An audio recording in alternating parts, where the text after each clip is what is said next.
2016 का ये advance question थोड़ा सा ट्रिकी है, इसमें बहुत सारे कॉन्सेप्ट्स इन्वॉल्व हैं।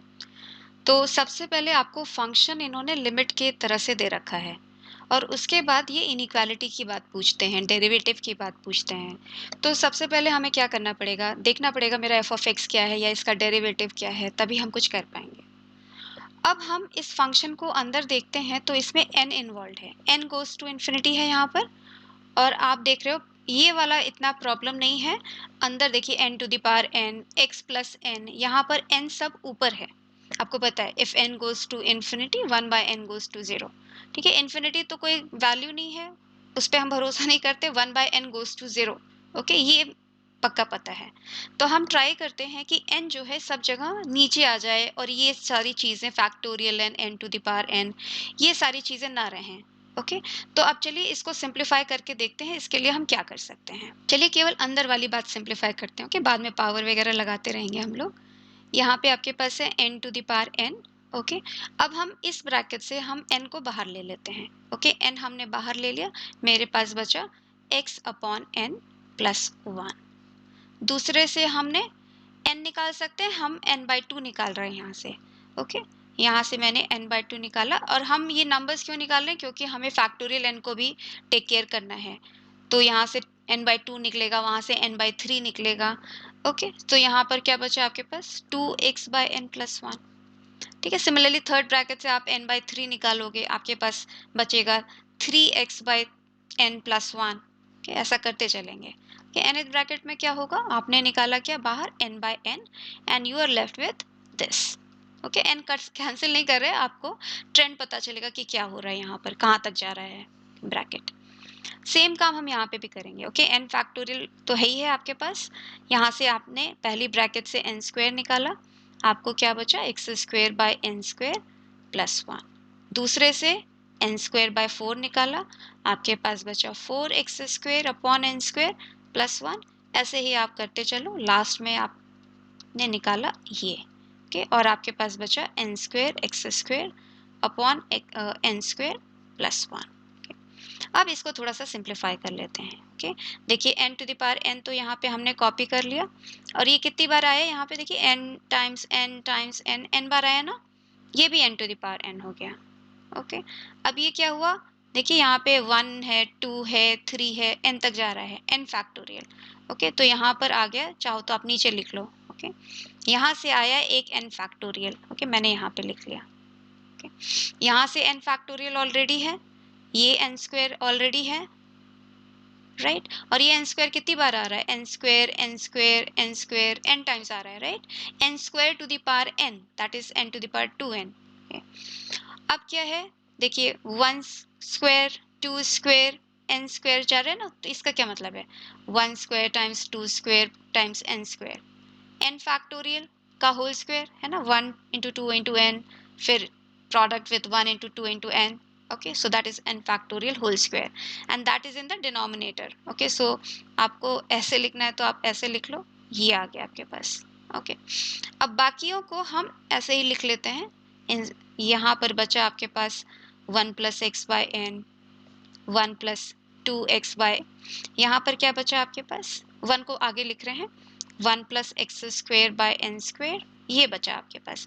अब यहाँ पे देखिए कि ये सारी चीज़ें जो हैं, देखिए n to the power 2n है और ये n to the power n n to the power, okay, दोनों कैंसिल हो गया।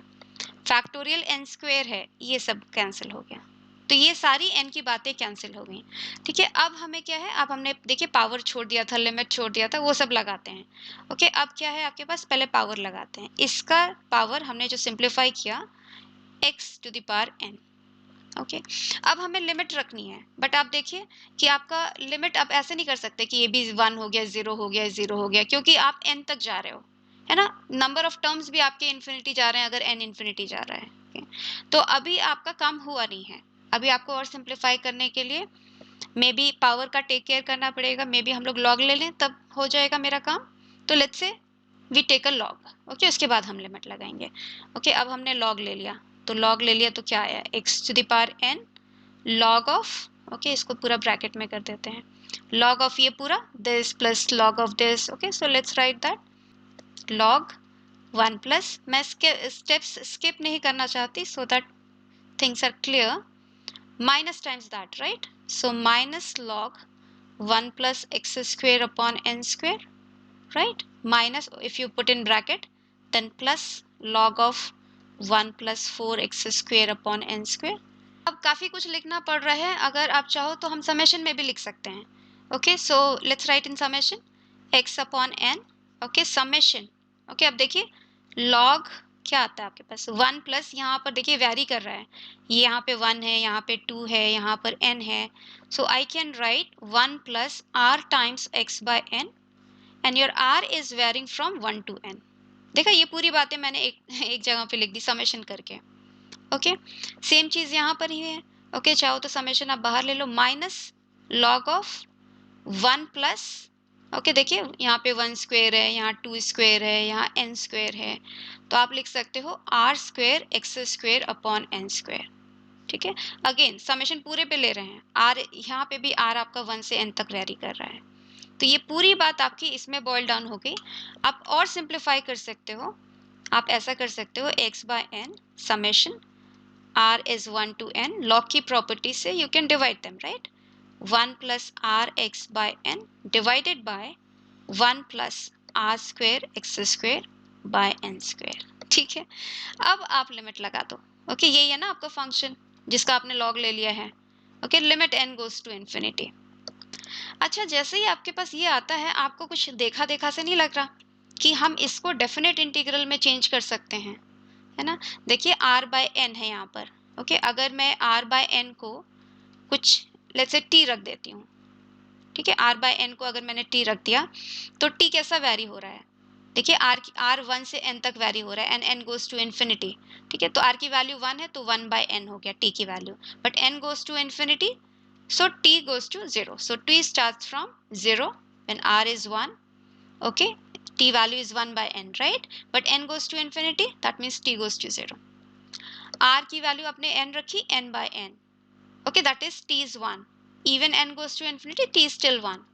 So 0 to 1. Okay, so let's keep it. Okay, so आपके पास आ गया इंटीग्रल की लिमिट 0 to 1, है ना? इस समेशन को आपने इंटीग्रल से चेंज कर दिया.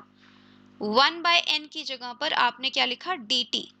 Okay, because you are assuming that this is t, and then you are having log 1 plus tx. Okay, r by n की जगह tx upon 1 plus t square x square. ठीक है, सब टेक केयर हो गया. x यहाँ पे रह गया अभी भी, तो आप x रख लो. अब ये जो है आपका, ये log of f of x function है. आपने log लिया ना फंक्शन का, log of f of x function आ गया. ठीक है, अभी थोड़ा सा क्या करते हैं, मान लीजिए मुझे ये इंटीग्रल इवैल्यूएट करना हुआ. ओके, तो tx को मैं कुछ और वेरिएबल रख देती हूँ. Okay, let's say I put tx is some u. अच्छा, अब आपको x को कांस्टेंट एज्यूम करना पड़ेगा. ओके, क्योंकि इंटीग्रेशन आपका t के रिस्पेक्ट में है, your x is a constant. Okay, so tx अगर आपने u रखा, x कांस्टेंट है. Okay, so x dt is equal to du. और लिमिट कैसे चेंज हो रहा है? when your t is 0, your u is also 0. Okay, and when your t is 1, u is x. ठीक है, तो आ गया सब मामला फिट यहाँ पे बैठा, क्योंकि now you are getting the limit to be 0 to x. Okay, and x dt will make du, right? And then here you are getting log of 1 plus u upon 1 plus u square. ये आ गया. अब आपका function जो देखने लायक है कि log of f of x is this. फिर से हम इंक्रीजिंग डिक्रीजिंग की बात करें, कौन किससे बड़ा है छोटा है, तो अब हम यहाँ पे डेरिवेटिव निकाल लेते हैं. ओके, बताइए डेरिवेटिव.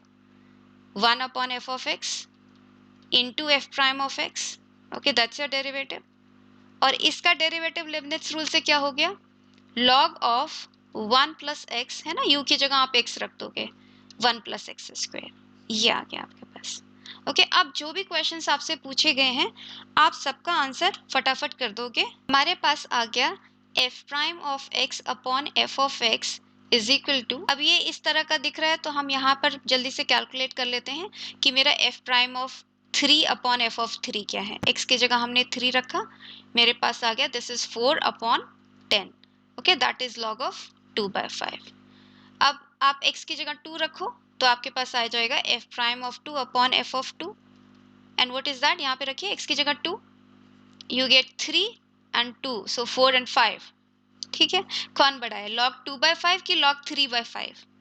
log इंक्रीजिंग फंक्शन है ना, तो 3/5 बड़ा है, that means f prime of this is greater then f prime of 3 upon f of 3। Okay, तो ये तो उल्टी बात कह रहा है ना, तो ये तो गलत हो गया आपका।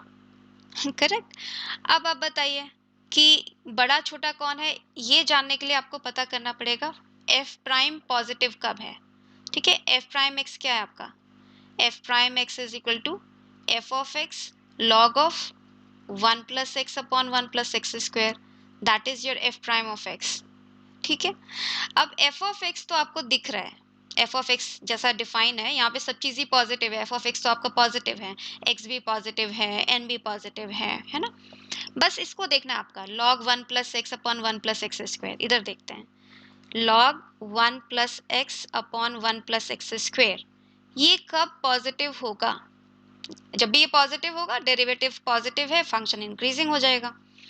तो क्या करना पड़ेगा आपको, आपको चाहिए 1 plus x upon 1 plus x square should be greater than equal to 1 positive होने के लिए, या फिर -1 इज ग्रेटर देन और इक्वल टू 0। सॉल्व कर लो इनइक्वालिटी, क्या आता है आपके पास, this. Okay, -1 minus x square, okay 1 1 cancel हो गया, आपके पास क्या बचता है, x 1 माइनस एक्स।